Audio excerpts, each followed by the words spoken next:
Hey everybody, welcome to Brit Reacts To, me BP1 and BP2. If you're a regular viewer, you'll be like, BP1's wearing glasses. Yes, he is, and he's not sure it goes with this suit or t-shirt, but who cares? We're back with the lovely Lawrence over in America, a Brit over in America, and he's found out that there's 6 British things that are actually American. So let's see if this is a load of nonsense. I'm sure it's not if Lawrence is saying it. Or what, what do I think? Do I think it is American? All along, who knows? Let's get into it. I'm Lawrence, and I'm on a quest to uncover all of the memos that Britain and America lost in the pond. And one of those memos pertains to things and stuff. Specifically, things and stuff that are widely synonymous with one country, but unbeknownst to most of us, were invented in the other.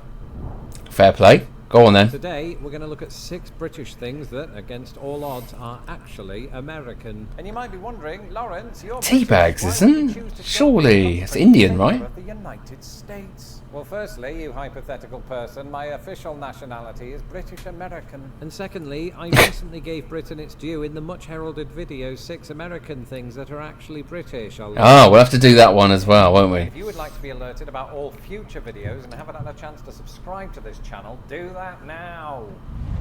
Yeah, he's a good guy. Go and check him out and subscribe. Come with us as well.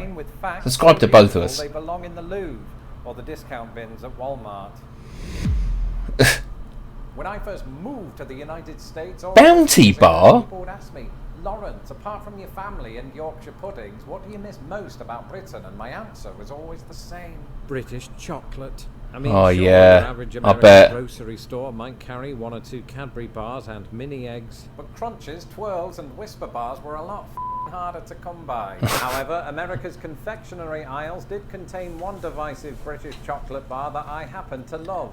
Bounty. Okay, Bounty, yeah. With that, except 2 of the things that I just said are completely and utterly a little bit false. The Bounty, a chocolate-covered coconut-filled fixture of UK sweet shells, is not actually British at all, but Bounties. Do you like Bounties out there? I mean, they are one of those ones, aren't they? You either love them or hate them. I know that when we get our little, confectionery chocolate, the multi all sorts ones, you stick them in the jar. Bounties are always the last to go. Or they're in the bin. Just not sure with coconut and chocolate. I mean, yeah, people will love them. Like I say, love them or hate them. A bit like Marmite, I think. American. And I know what you're thinking. Ooh, but it's American. Interesting, didn't know. Snickers and countless other American top sellers. What makes Bounty so special? And in some respects, you raise a valid point, especially since the wrapper is plastered with obviously Hawaiian imagery. You see, I always thought that this was a product of fantastical marketing. Kind of like how Britain came up with the world's most famous bears, despite the total absence of bears in the British wild. Furthermore, this one is special in part because of its name, which brings me on to line number 2. The truth Bounties, eh? Americans don't call them bounties. Here, the bar is branded differently depending on whether it's light or dark chocolate, with the names Almond Joy and Mounds applied respectively. Both were launched in the first half of the 20th century in the but they're the same bar. And it was only a few years later, in 1951, that Mars Incorporated, which had no trademark attachment to the American varieties, launched Bounty in the UK and Canada as straight-up imitations. Oh wow, I didn't know that. There you go. Sandwiched in between the launch and chocolate bars was an even bigger killer. World War Part 2. Thankfully, as an antidote to the horror and misery unfolding before them, both countries found comfort in music. Most famously, American band leader Glenn Miller was hugely popular on both sides of the Atlantic, to the tragic extent that he disappeared over the English Channel in 1944. As it happens, Britain's most lauded wartime music icon herself became Vera Lynn. The English Channel. In addition to singing the famous World War II hit and Dr. Strangelove outro track, We'll Meet Again, Vera Lynn suits Britain with the equally hopeful White Cliffs of Dover. As the Luftwaffe honed in on Britain, who wouldn't have found comfort in the prophecy? There'll be bluebirds over the White Cliffs of Dover. This is very true. Ornithologists, because there are no f***ing bluebirds in Britain. In fact, they're entirely that is true. America, which also appears to have been true of the song's lyricist. After it was released, New York. Sure, what? I'd never thought of that before. Bluebirds over the White. It's a famous song, but yeah, you're right. Bluebirds. Never thought of it like that, but he's bang on right there. Burton insisted he didn't realise that England didn't have bluebirds. Still, nice sentiment, Nat, if that is your real name. Anyway, speaking of iconic anthems, Nate, probably. that brings us on to this. You'll never walk alone. More British than football, a sport whose origins can be traced back to ancient China. Football? Really? Okay, fine, but few things really are more British than football chants and songs. And perhaps the most iconic anthem in the whole of English football is "You'll Never Walk Alone." Appropriately, that's true. Liverpool. Is also synonymous with more than one British club, with supporters of Celtic, Celtic and Liverpool belting it out before kick-off. In fact, the song is so inextricably linked to Liverpool in particular that those 4 words can be found on the club's badge. It is used in reference to the successful 1963 version by Jerry and or the Pacemakers. Jerry and the Pacemakers, Jerry and or the Pacemakers were a popular group from Liverpool, perhaps second only to the auto cues failed. I suppose the people are never going to know the identity of that other group now. So the song and everything it represents is as Liverpoolian as Albert Dock, except it isn't. You see, unlike the band formerly known as the Quarrymen, Jerry and or the Pacemakers did not write their first few hit singles. And this included "You'll Never Walk Alone." Really? They didn't happen to be a fan of musicals. I once played Dauntless in Once Upon a Mattress, so it's a I never knew that. "You'll Never Walk Alone." Massive Liverpool song. You would have thought that they would have written that, but obviously they didn't. That, and I'll take it this is going to come from America. The piece was in fact the brainchild of American songwriting duo Rodgers and Hammerstein, who included the track on their Broadway smash Carousel. So how did it come to be an anthem for England's most trophy-laden club? Well, by 1963, Jerry Marsden, this time without his pacemakers, is said to have played a demo to Liverpool's legendary manager Bill Shankly, who was like, "That is an absolute banger, mate. Inject that shit into my veins." Now we haven't verified the validity of that quote. I bet. I'm sure it was along those lines. Later that year, the song, along with other chart hits of the day, made it onto the terraces of Liverpool's. Yeah, massive. It's huge. Like those other songs, it hasn't left since. I would say, you know, most of the songs that are in football, I mean, that is literally one of the biggest ones, most well-known ones. And I guess you've got your American college football and stuff where we've seen like massive stadiums and massive chants. That is like huge in the UK. So, Remembrance poppies? Please no.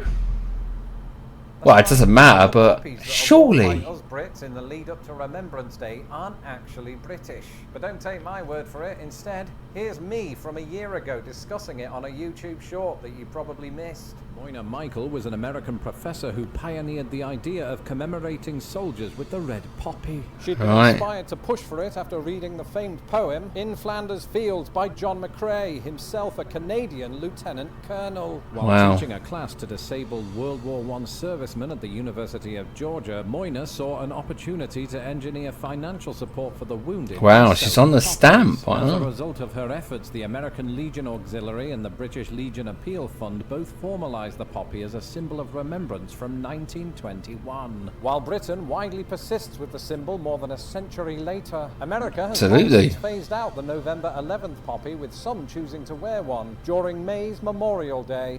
Thanks. Wow, yeah, we 100% wear that on the lead up to November the 11th. You know, you've seen it on the channel. If you watched us live the other day, we had them on. I didn't know that, but isn't it amazing how one person can come up with that and it just goes viral, you know, globally. Yeah, and it's so British that I thought it was British. So I am very wrong on all of this. Bluebirds, Jerry and the Pacemakers. These are interesting facts, to be fair. Didn't realise they were American. Lawrence, my neck hurts. And now, just like my mate Daz, after an hour on the beach, we go from something red to something even more red.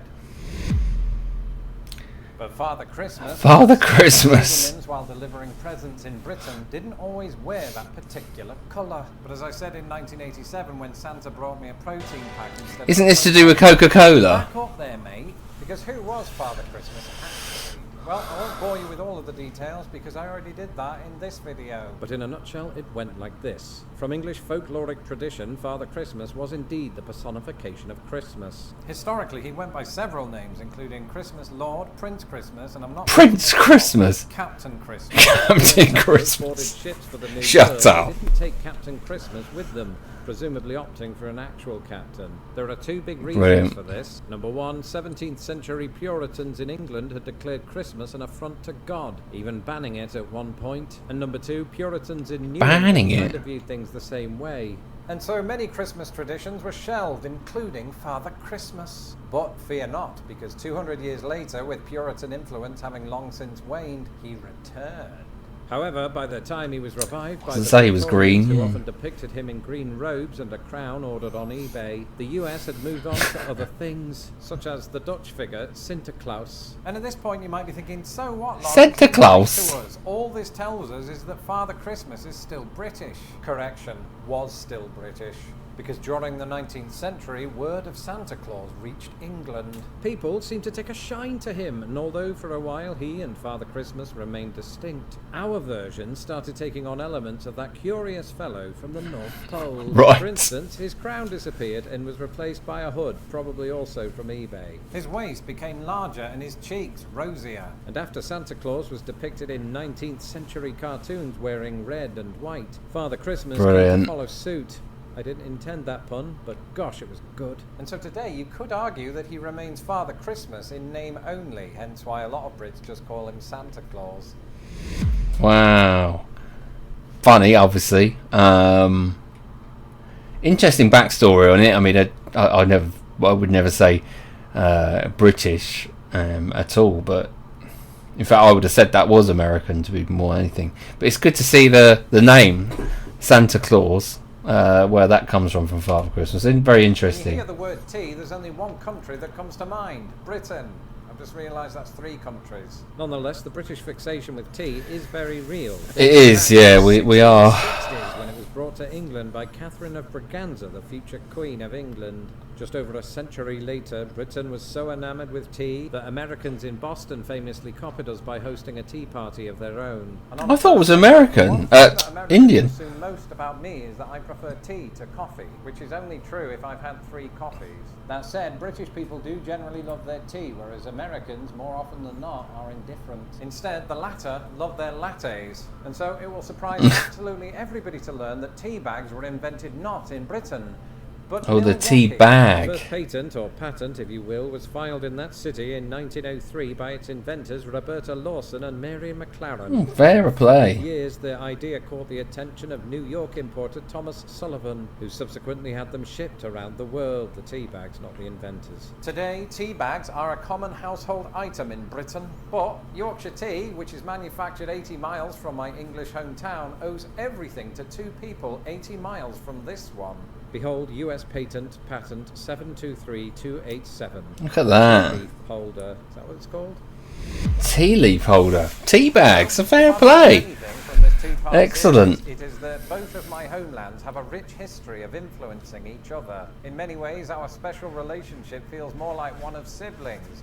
We might squabble from time to time, but it's only because we can't stand each other. Soon I'll be looking at recent words that Britain took from America and vice versa. Very funny. Meantime, if you haven't seen it yet, here are 6 American things that are actually British. So what? Oh yeah, fair play, Lawrence. Maybe I should do that. Oh, it looks like he's got an American pie there. Apple pie. Very British. There you go. What are we thinking out there, people? Yeah, I mean, I didn't really know most of them were actually American, but then they're not sort of things that I would think about on a daily basis. But it's very interesting. He does put a lot of effort into, the history of that, and it's always nice to watch another Brit have their comments and their views, and then you got me and BP2, and we do our reactions to actually sort of validate some of these things that are said, and do they work? Because we both in different areas of the country as well, which has got different histories and different backing. So there you go. That's it from me today. Glad you came with it. 6 British things that are actually American. Did you know that? if you're in America or you're in Britain. Do join me and BP2 tomorrow for another reaction. Until then, over and out from me. Ciao, ciao. Tea bags. Fair play.